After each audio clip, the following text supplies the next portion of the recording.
KPM.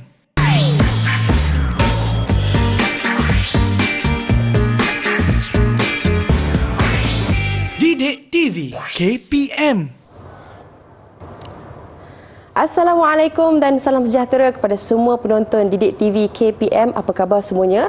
Seperti biasa anda bersama dengan saya Syafiqah Hanafiah dalam Sukses SPM 2022 Pecutan. Dan hari ini menariknya kita akan belajar mata pelajaran pendidikan Al-Quran dan As-Sunnah kertas 1. Tapi sebelum tu, siapakah guru kita pada hari ini? Jom kita saksikan dahulu profil guru.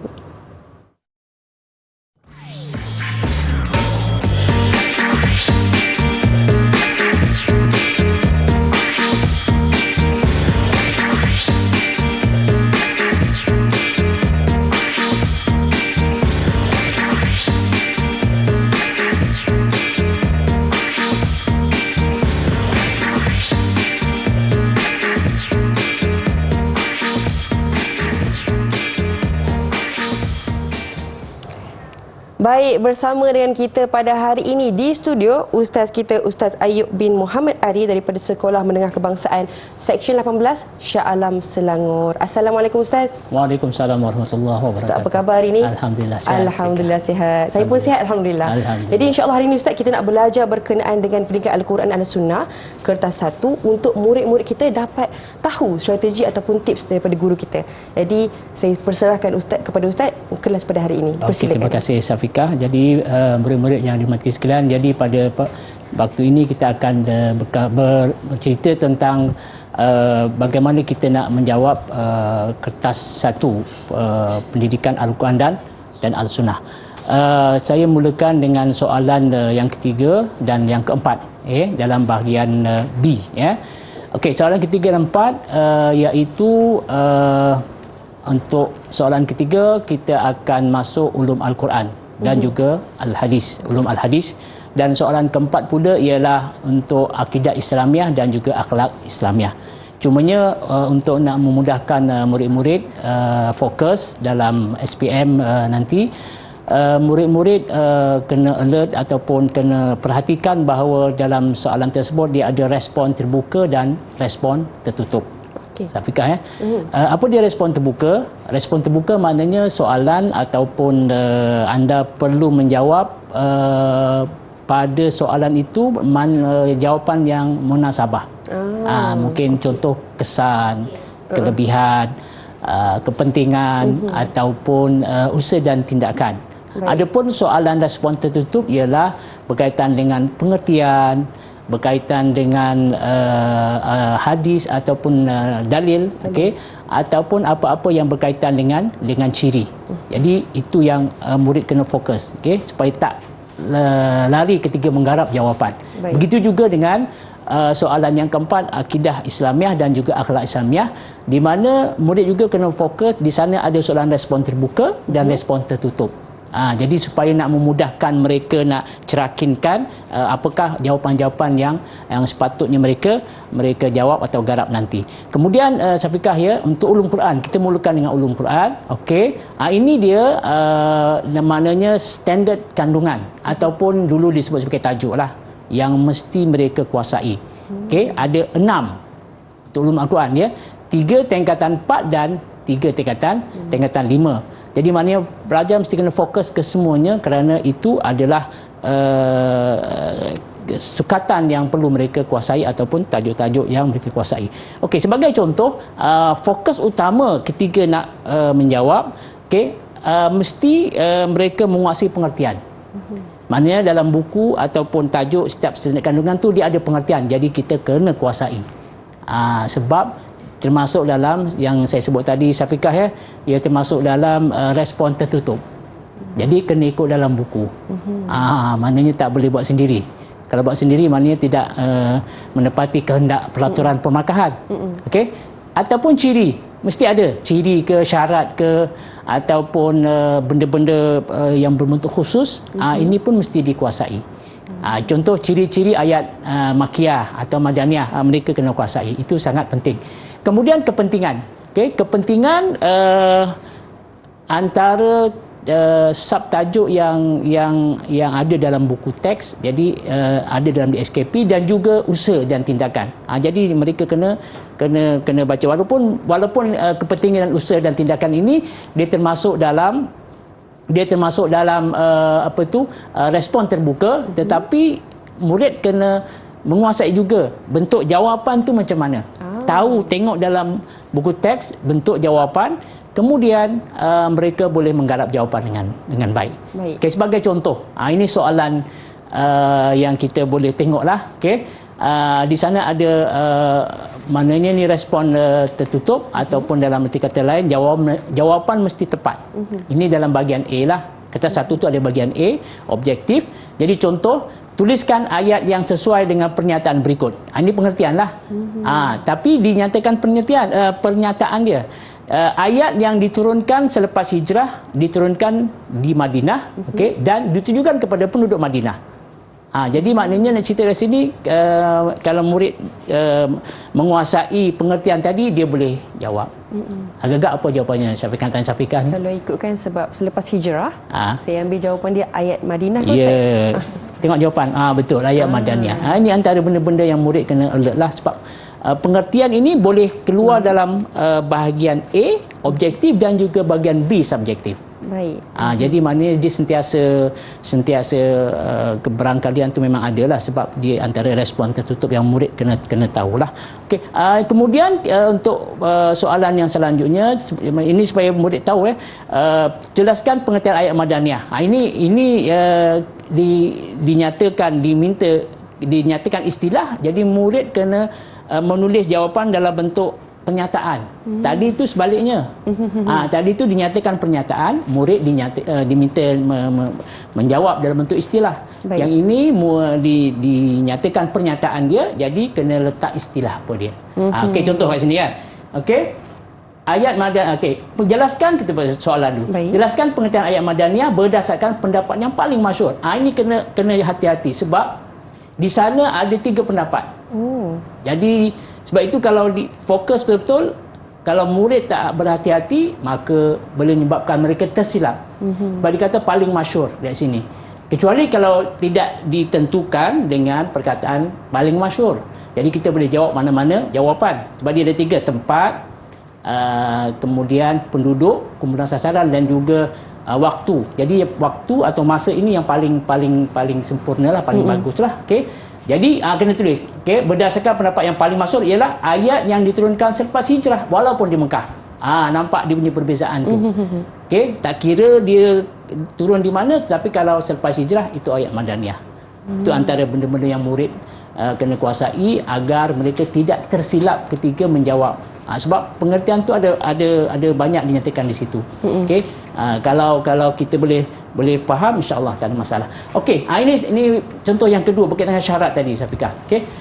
Syarat, senaraikan 4 syarat untuk mentafsir Al-Quran. Ini pun antara benda-benda yang kita kuasai, yang sebut maknanya kita kena fokus beberapa ciri ataupun perkara yang berkaitan dengan sesuatu isu ataupun yang kita perbincangkanlah. Okey. Jadi kalau kat sini dia senaraikan, maka kita kena jawab. Kalau 4 markah, maknanya kena 4 lah, sebab senaraikan. Okey, ini antara jawapannya.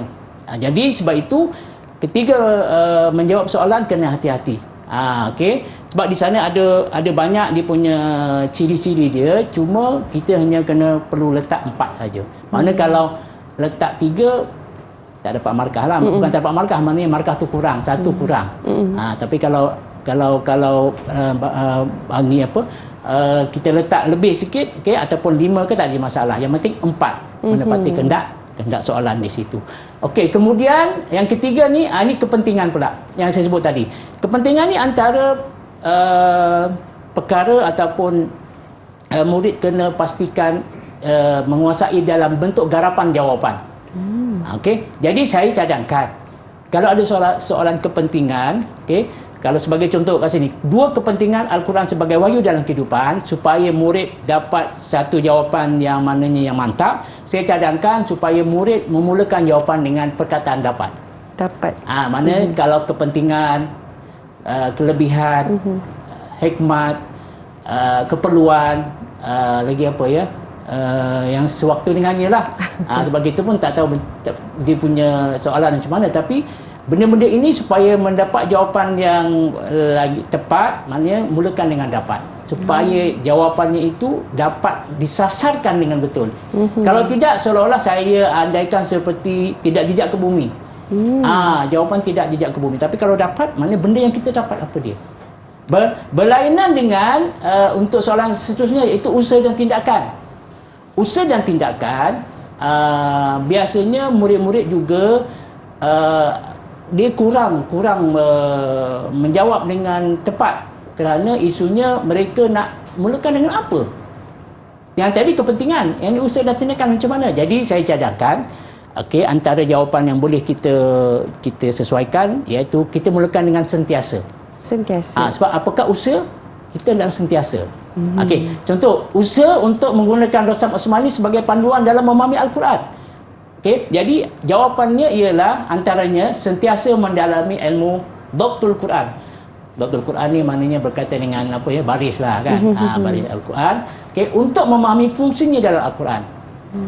Tanda sukun ke macam mana, kadang tak ada tanda sukun, kadang kalau tanwin tu kadang ada yang selari, ada yang terpisah sikit tu kan. Itu maknanya ada fungsi-fungsinya yang berkaitan dengan murid. Sebab itu kalau contohnya murid tidak menguasai teknik atau cara menjawab, ataupun peraturan pemarakan yang sebenar lah kita katakan. Jadi sukarlah untuk murid nak dapat menjawab dengan. Satu lagi berkaitan dengan kata tugas pun penting juga. Contohnya kat sini kalau jelaskan, jawapan mesti fakta dan huraian. Jadi ada huraiannya, ada fakta dan ada huraian, supaya murid boleh menggarap jawapan dengan baik. Bila baik, maknanya insya-Allah markah tu baiklah. Maknanya dia boleh skor ataupun dia boleh dapat apa yang mereka hendaki. Baik, kalau Ustaz saya cuma nak tanya Ustaz kan, kalau contoh diminta 2 usaha, kita bagi 3, yang kedua tu salah Ustaz, adakah boleh dikira 3 tu sebagai betul? Ya, boleh. Maknanya yang penting jawapan itu menepati peraturan pemarakan. Tapi jangan kuranglah, dia minta 2, kita bagi 1 tak boleh lah. Sebab itu kena lebih ataupun sama begitu. Itu situasi. Baik, itu dia perkongsian daripada guru kita berkenaan dengan ulumul Quran. Ada respon terbuka, ada respon tertutup. Jadi murid-murid perlu ambil manfaat daripada perkongsian pada segmen kali ini. Jadi sekarang ini kita berikan peluang untuk berehat seketika. Kita kembali selepas ini dalam Didik TV KPM. Didik TV KPM. Didik TV KPM. Baik, sekarang anda bersama dengan kami dalam Sukses SPM 2022 Pecutan, dan hari ini kita belajar mata pelajaran pendidikan Al-Quran dan As-Sunnah, dan kita nak belajar tentang apa ni? Kertas satu. Jadi untuk segmen kali ini Ustaz, mungkin kita nak membincangkan tentang bidang ulumul hadis. Persilakan. Okey, terima kasih Safiqah. Bidang ilmu ulumul hadis ini termasuk dalam soalan yang ketiga. Okey, sebab dia mix ataupun dia bercampur dengan ulum Al-Quran tadi. Cumanya dari segi pendekatan kita nak menjawab soalan ataupun benda yang kita kena fokus. Okey, pertama kita kena fokus berkaitan dengan tajuk tadilah. Maknanya kita kena tahu bahawa kalau tadi ulum Al-Quran dia ada 6 tajuk. 6. 3 tingkatan 4, 3 tingkatan 5. Kena tahu tu, jangan tertinggal pula nak fokus. Untuk tingkatan untuk ulum Al-Quran, untuk ulum hadis dia ada 8. 4 tingkatan 4 dan 4 tingkatan 5. Jadi kena betul fokus supaya murid dapat menjawab dengan baik nanti. Okey, seterusnya murid kena menguasai apakah bidang ataupun perkara yang murid kena fokus. Okey. Pertama, pengertian. Jadi apa-apa pengertian yang ada pada ulumul hadis, murid kena kuasai. Tapi ulum hadis ni dia banyak sikitlah pengertian. Okey, dengan hadis marfu'nya, hadis mauqufnya dan sebagainya lah. Hadis tu banyak. Mungkin ada belas lah, begitulah. Jadi ya itulah cabarannya sebenarnya. Itulah cabarannya ilmu yang kita dapat di situ. Sebab itu antara disebut sebagai mabadi asyara, perkara utama yang mesti murid kena kuasai. Sebab kalau kita tak kenal, kita tak dapat menjiwai ilmu itu. Sebab itu fokus kepada pengertian. Dan sebagaimana saya sebut tadi, dia akan keluar juga dalam bahagian A dan juga bahagian B. Juga penting. Kemudian ada syarat ciri dalil pun sama juga. benda mereka kena kuasai. Contohnya syarat hadis sahih kena tahu. Cuma ada benda yang baru yang murid kena kuasai, iaitu hukum beramal dan penghujahan. Ini sangat penting. Antara item yang maknanya murid kena kuasai. Sebab dia boleh ditanya ataupun diminta murid menjawab soalan berkaitan dengan penghujahan dan juga hukum beramal, sangat penting. Kemudian yang seterusnya tadi seperti yang tadilah, kepentingan, kemudian keperluan, hikmat, dan seterusnya usaha dan tindakan. Ini benda yang memang ada pada setiap bidang. Jadi murid kena fokus. Jadi kalau kita nak tengok bentuk soalan, ini contoh soalan istilah yang sesuai. Ini bahagian A. Maknanya diberi pernyataan, just kita recall, kita ingat balik apakah jawapannya. Mungkin Syafiqah dah pernah belajar ni kan. Hadis yang disampaikan kepada Rasulullah dari segi perkataan, perbuatan dan pengakuan atau takrir. Okey, kalau ikutkan saya ingat hadis marfu yang tertinggi jugalah. Ya, betul.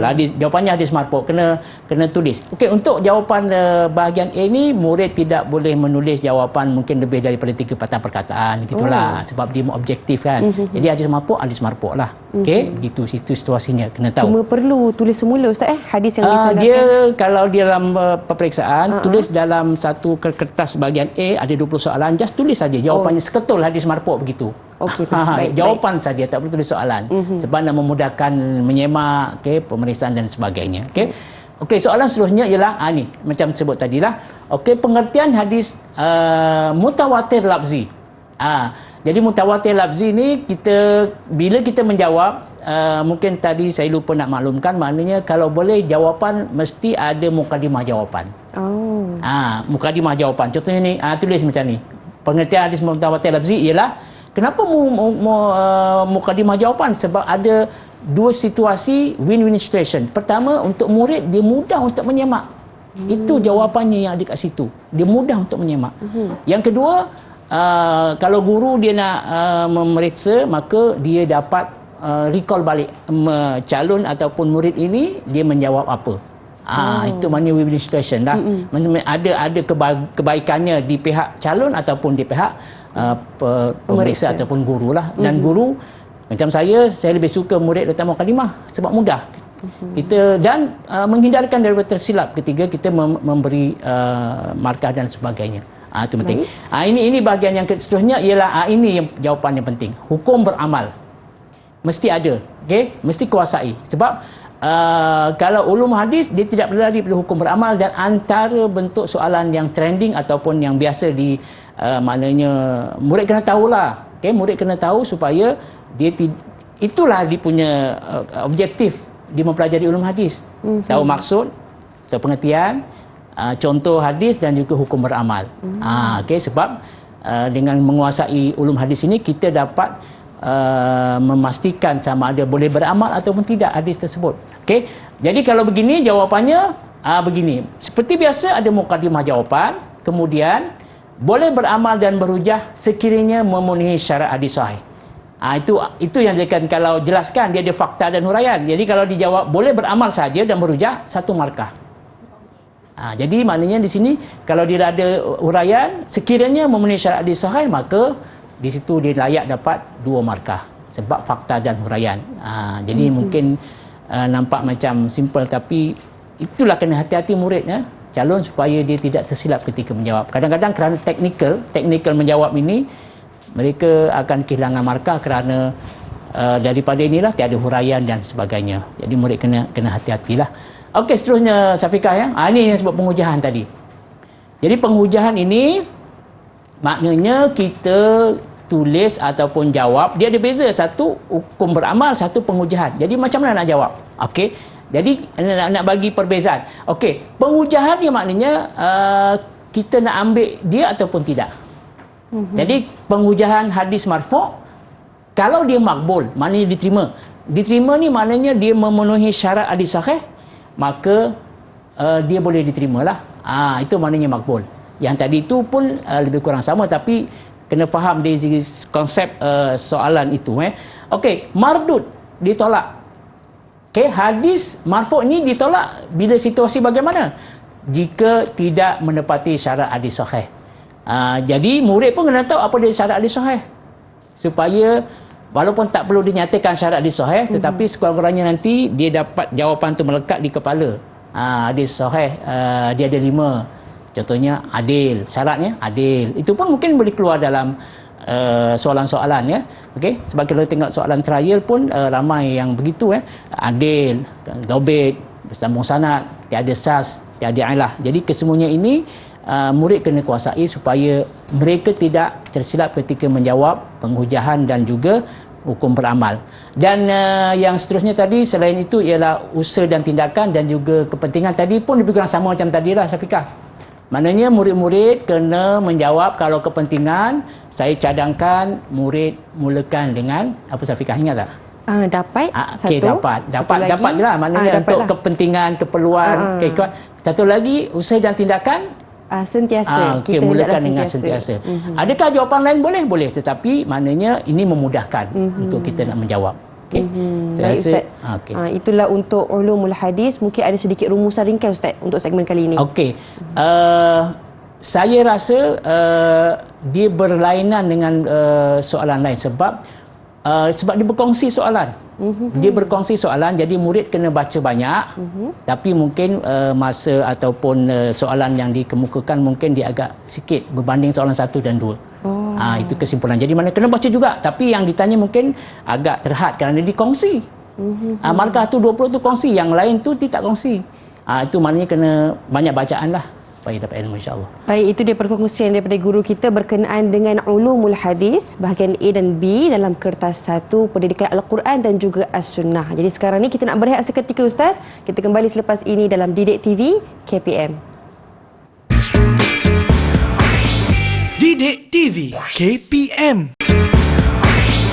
Didik TV KPM. Baik, calon SPM 2022, sekarang anda bersama dengan kami dalam Sukses SPM 2022 Pecutan, dan hari ini kita belajar mata pelajaran pendidikan Al-Quran dan As-Sunnah kertas 1. Apakah tips dan strategi yang akan dikongsikan untuk segmen kali ini untuk akidah Islamiah Ustaz? Persilakan. Terima kasih Syafiqah. Jadi untuk soalan yang keempat, kita dah beralih ke soalan yang keempat. Tadi soalan ketiga dah selesai. Keempat iaitu akidah Islamiah. Okey, dia ada akidah Islamiah dan juga akhlak Islamiah. Jadi dua benda yang berbeza. Okey. Jadi murid kena alert lah, seperti soalan nombor 3 juga tadi, dia lebih fokus kepada maknanya soalan 3 dia kongsi, yang ini pun dia kongsi juga akidah dan juga akhlak Islamiah. Jadi yang pertama seperti biasa, murid kena menguasai apakah tajuk-tajuk ataupun standard kandungan yang murid kena kuasai. Okey. Seperti juga tadi dia ada 4 tajuk untuk tingkatan 4 dan 4 tajuk tingkatan 5, bermakna ada 8 tajuk kesemuanya. Okey. Cuma untuk akidah ini saya suka berpesan supaya murid menguasai pengertian sepenuhnya. Pengertian penting. Okey. Sebab contoh satu tajuk kat sini iaitu ihsan yang ketiga. Okey, ataupun ma'rifatullah ataupun af'alul ibad, ini contoh. Murid tidak menguasai maksud pengertian itu, maka untuk soalan respon terbuka ni agak sukar untuk dia menjawab. Jadi mesti menguasai, untuk akidah ini murid mesti menguasai maksud pengertian tadi supaya lagi mudah. Okey, sebagai contoh, ini fokus ataupun bidang yang murid kena fokus, seperti juga yang pertama tadi, iaitu pengertian, syarat, kepentingan. Ini benda yang biasalah murid kena fokus. Okey, ini contoh kata orang tu soalan ya. Jelaskan pengertian qada mengikut pendapat Ahlussunnah wal Jamaah. Jadi kelemahan murid di sini dalam SPM ialah murid tersilap ataupun cross. Dia dari tersilap, maknanya kita tanya qada, dia tanya qadar. Bukan sahaja untuk akidah, begitu juga untuk ulumul Quran, begitu juga untuk hadis, begitu juga untuk pengajian Al-Quran, tajwid. Kan? Jadi mereka biasanya tersilap dari segi menyatakan takrifan yang sebenar. Jadi nak test juga dekat Syafiqah ni, apa jawapan untuk qada ni? Kalau ikutkan qada ini, saya ingat pelaksanaan ketentuan Allah sejak azali. Contohnya kita lihat kejadian siang dan malam. Ya, betul. Itu pelaksanaan. Okey, tengok sini. Okey. Jadi yang pertama, murid kena meletakkan mukadimah ketika menjawab. Okey. Yang kedua, jawapan jangan tersilap antara qada dan juga qadar. Qada ni pelaksanaan. Sedangkan qadar ialah ketetapan. Okey, pelaksanaan contoh siang dan malam. Siang malam tu pasti berlaku, ataupun sebut sekarang ni ajal maut. Ajal maut mesti berlaku. Baik. Cuma qadar dia itu, ketetapan dia mungkin kita tak tahu, mungkin seorang itu 60 tahun, seorang itu 30 tahun, seorang itu 20 tahun. Nah, itu situasinya begitu. Siang malam pula ni mungkin kita boleh katakan berapa jam. Okey, itu situasinya lah. Maknanya dari segi ketetapan itu ialah qadar. Untuk qada maknanya pelaksanaan mesti ada, mesti berlaku. Itu di tangan Allah Taala. Itu satu contoh. Jadi murid kat mana-mana soalan pun, okey, murid kena pastikan ketika dia mengulang kaji, pastikan dia tak confuse. Bahasa Melayu apa confuse, Safiqah? Keliru. Keliru. Itulah masalah kita biasa gunakan. Keliru. Yeah. Okey, jadi kita boleh pastikan benda ni bila kita tengok, mungkin dalam mana-mana soalan kan, kita tengok ini apa. Jadi kalau ada rasa ini apa jawapannya kan, kita rasa macam ada kekeliruan disebut, itu kita kena fokus betul-betul. Sebab benda itulah kadang-kadang boleh menjadikan kita akan tersilap ketika menjawab soalan. Itu sangat penting. Okey, soalan seterusnya. Okey. Tuliskan. Jadi mana kat sini tuliskan satu dalil nakli. Kebarang kalian ada, sebab itu ada termasuk dalam DSKP, ditanya tentang dalil. Tapi biasanya dalil yang diutarakan dalam buku teks itu sendiri dalil yang familiar lah. Biasa kita dengar. Okey, bukan dalil-dalil yang payah dan mungkin tak panjang, yang pendek saja kan. Contohnya ni, kalau kita tengok soalan, dalil ni Al-Quran ni, apa kita nak letak ni, macam payah. Tapi kalau kita sentiasa mengulang kaji, kita sentiasa fokus, insya-Allah tak ada masalah. Okey, dalam mengutarakan jawapan. Jadi mungkin kita nak tengok juga apa jawapan untuk dalil ini. Nampak macam payah. Siapa boleh jawab ni di murid-murid ataupun kalau Safiqah boleh ingat kotlah jawapan yang paling mudah, yang paling kalau saya berkaitan dengan agama Islam, satu ayat yang biasa kita dengar, innad-dina indallahil Islam. Okey, bagus. Maknanya itulah antara benda-benda yang kita biasa dengar. Okey, tapi kadang-kadang kita tak tahu nak letak kat mana. Jadi bila kita belajar akidah ini berkaitan dengan Islam, kita dapat pastikan. Okey, jadi jawapannya begini. Kita tulis dalam mukadimah, dalil yang membuktikan Islam agama diridai Allah Taala ialah innad-dina indallahil Islam.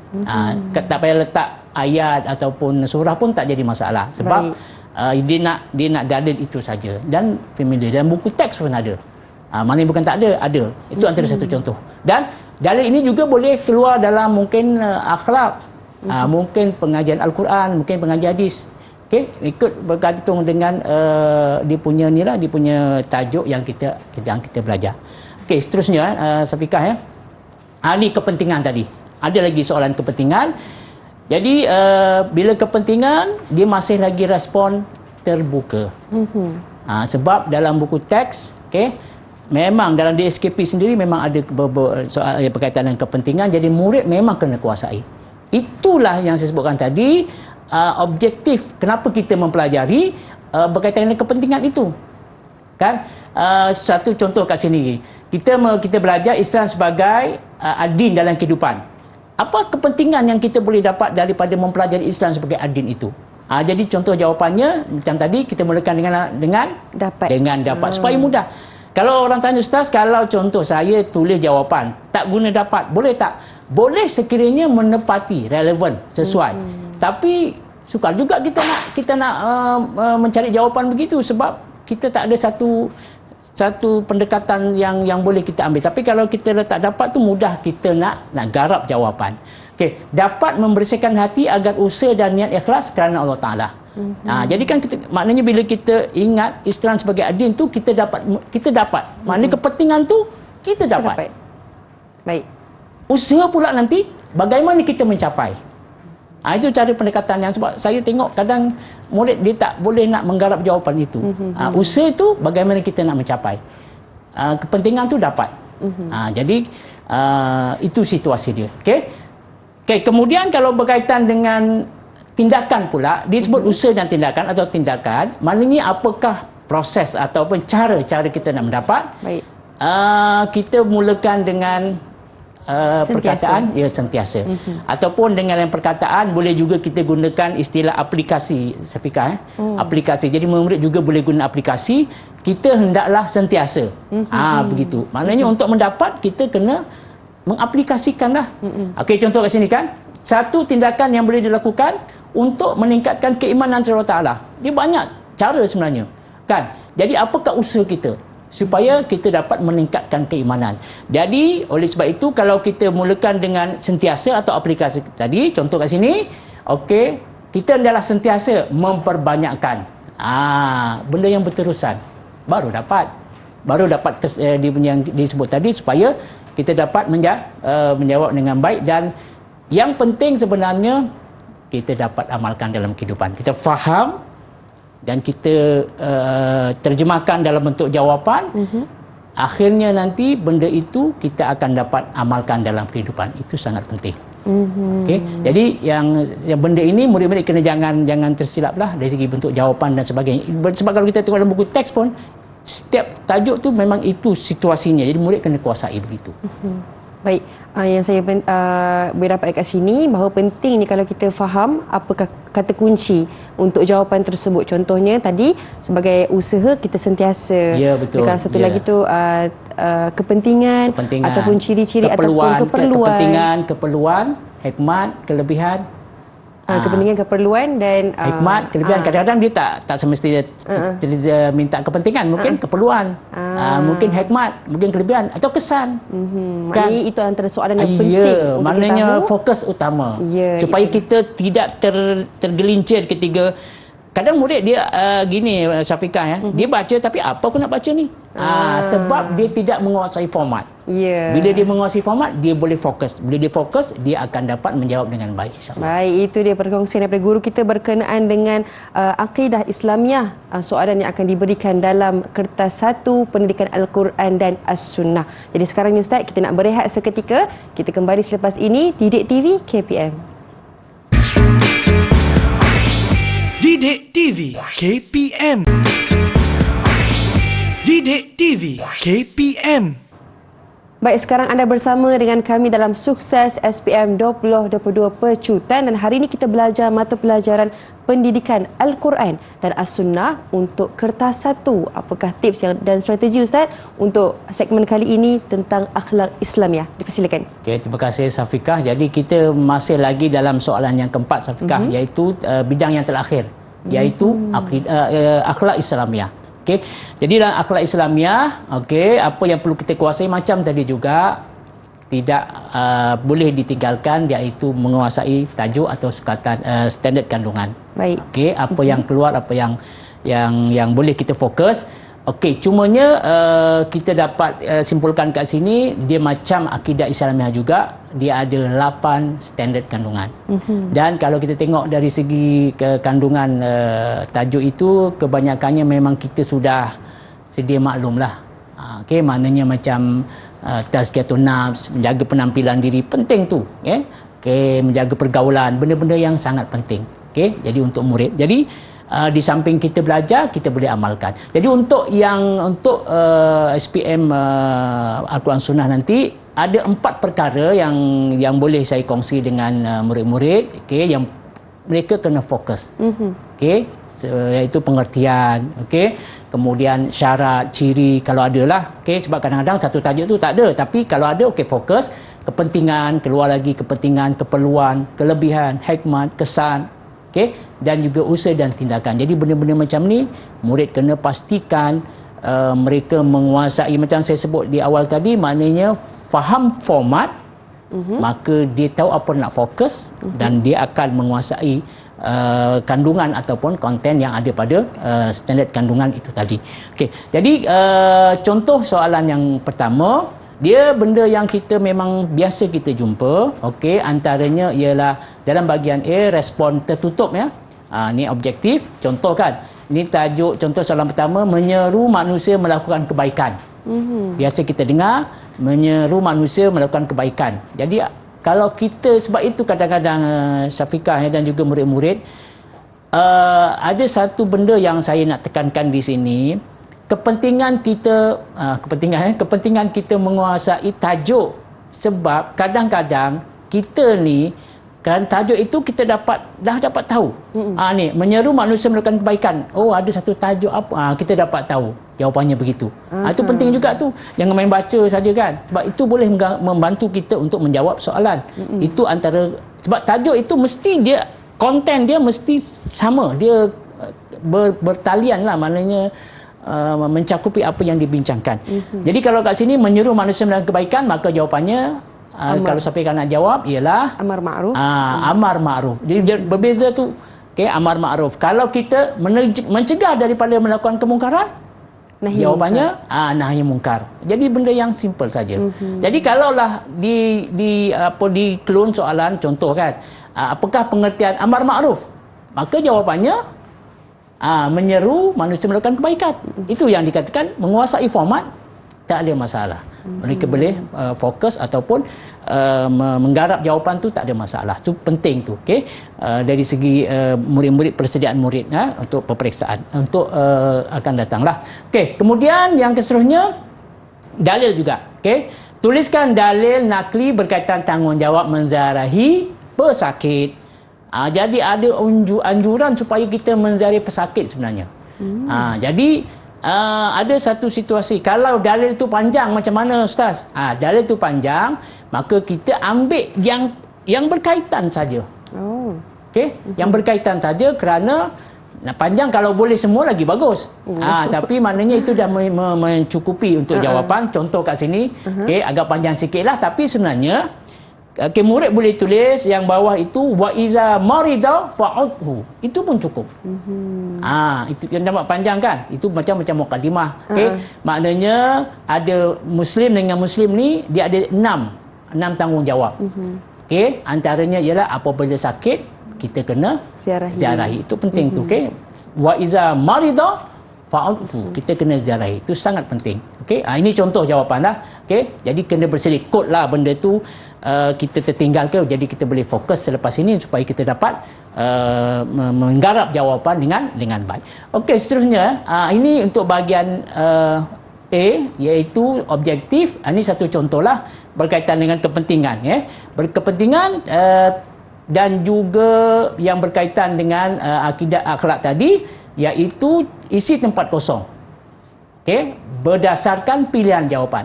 Yang ini murid dinasihatkan supaya dapat skor ataupun dapat menguasai markah yang dicadangkan lah, iaitu mungkin kalau 4 lah. Kita pilih satu. Dia punya himpunan dia 4 soalan gitu bahagian A. Murid sedia maklumlah, just nak refresh ataupun nak maklumkan kepada murid. Okey, orang yang sakit sangat memerlukan bantuan dan sokongan orang lain agar kekal positif.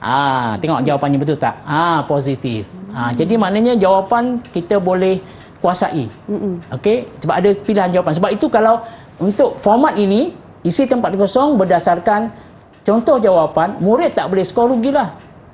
Betul. Sebab dah ada pilihan jawapan. Mereka tak perlu nak, mana kat situ dah ada dah. Mereka hanya pastikan benda itu mereka dapat jawab dengan baik. Okey, soalan kedua. Antara kepentingan menjaga orang sakit ialah memenuhi tanggungjawab. Tanggungjawab tadi terhadap ahli masyarakat. Jadi ini kalau dalam bentuk bahagian A, objektif. Kalau subjektif, bahagian B pun sama tadi. Maknanya murid kena kuasai kalau kepentingan, kena ada perkataan, contoh, dapat, dan juga untuk usaha dan tindakan boleh aplikasi dan juga sentiasa supaya murid dapat jawab dengan baik benda tersebut. Okey. Baik, itu antara perkara-perkara pentinglah untuk akhlak Islamiah Ustaz untuk kertas satu. Dan saya rasa insya-Allah ada kelebihan untuk murid-murid kita skor dekat bahagian jadual tadi Ustaz. Ya, betul. Maknanya dalam bahagian soalan yang ada pilihan jawapan dah. Betul, ada pilihan jawapan. Dan satu lagi sebelum kita masuk perkara penting ini, akhlak ini murid kalau respon terbuka tu memang dia berkaitan dengan kehidupan kita sehari-hari. Jadi mudah untuk diaplikasikan dalam bentuk jawapan nanti. Dengan syarat kena menguasai ta'arif dulu. Dia macam akidah juga. Kan? Ta'arif dahulu. Penampilan diri macam mana? Itu masuk dia kat situ. Okay? Ataupun disebut tazkiyatun nafs. Dia nak cerita tazkiyatun nafs tapi tak tahu tazkiyatun nafs macam mana. Sebab tu kena kuasai pengertian dulu. Itu adalah kunci untuk anda kuasai. Baik, itu dia antara kunci yang perlu kita kuasai. Jadi sekarang Ustaz, mungkin Ustaz nak kongsikan tentang perkara penting untuk kertas 1 pendidikan Al-Quran dan As-Sunnah. Okey, jadi murid dah kuasai, dia dah study, dia dah hebat.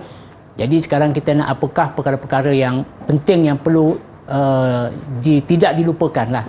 Perlu diingatkan. Okey, yang pertama murid kena membawa maklumat diri. Itu sangat penting lah. Sedia maklumat. Kod lah terlupa kan. Jadi nak cerita kena bawa lah. Kerana itu sangat penting. Okay. Dan juga peralatan menulis. Okay. Pensil, pen, pembaris, pemadam dan sebagainya lah yang berkaitan itu sangat penting. Okay. Sekadar untuk mengingatkan. Okay. Yang kedua ialah, ini sangat penting. Membaca arahan dan fahami soalan.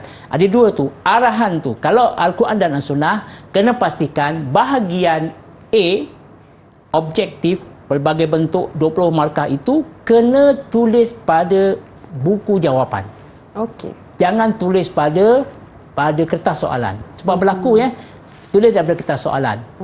Jadi kena tulis dalam buku buku soalan ada yang disediakan. Okey. Tulis jawapan saja, tak perlu soalan. Itu sangat penting. Sebab itu kena baca arahan. Bahagian B pula, di situ arahan jawab semua soalan. Jadi kena jawab semua soalan lah. Jangan jawab 3 soalan. Sebab bila 3 soalan, dia akan menjadikan jawapan nanti jadi tu markah jadi kurang lah. Okay, jadi masalah pula. Okay. Kemudian menggaris kata kunci soalan. Saya bagi contoh untuk bahagian A, tajwid. Soalan 1 dan 2 dia minta cara bacaan. Untuk soalan 2 dan 3 dan 4 dia minta saya ulangi. Soalan 1 dan 2 dia minta hukum tajwid. Soalan 3 dan 4 dia minta cara bacaan. Dibentuk kalau kita tengok soalan lebih kurang macam sama. Jadi kena gariskan dia nak apa? Dia nak hukum tajwid ke cara bacaan? Takut tersilap dah tidak memenuhi peraturan pemarkaan. Itu pentingnya garis kata kunci soalan tu. Dia nak apa? Nak 3, nak 4? Nak huraikan, nak senaraikan? Itu penting tu. Nampak macam benda mudah kan, tapi itulah kadang-kadang kita tak tahu. Allah Ta'ala cabut kita punya lupalah maknanya kan. Betul. Kita pun tak kita tahu. Okey, kemudian menjawab soalan dengan mukadimah jawapan. Mesti ada mukadimah jawapan. Seterusnya, ini penting, memulakan jawapan di halaman baru pada setiap bidang. Soalan baru je mesti di halaman baru supaya pengurusan kita punya kertas jawapan tu cantik lah. Kan? Kod lah soalan 1 kita ada penambahan jawapan boleh letak kat bawah dia. Taklah tulis kat belakang sana tu kan. Ini maknanya nak mudahkan. Kena ingat jawab soalan baru mesti muka surat baru. Baik. Okey, jangan bercampur dengan soalan yang sebelumnya separuh contohnya kan. Itu benda-benda kita kena lihat, selalu melihat. Kemudian semak setiap jawapan. Ini selepas lah. Menulis angka giliran dengan jelas. Yang terakhir, bertawakal dan berdoa agar diberi kecemerlangan. Dan usaha, dan ikhtiar, dan menjawab dengan baik.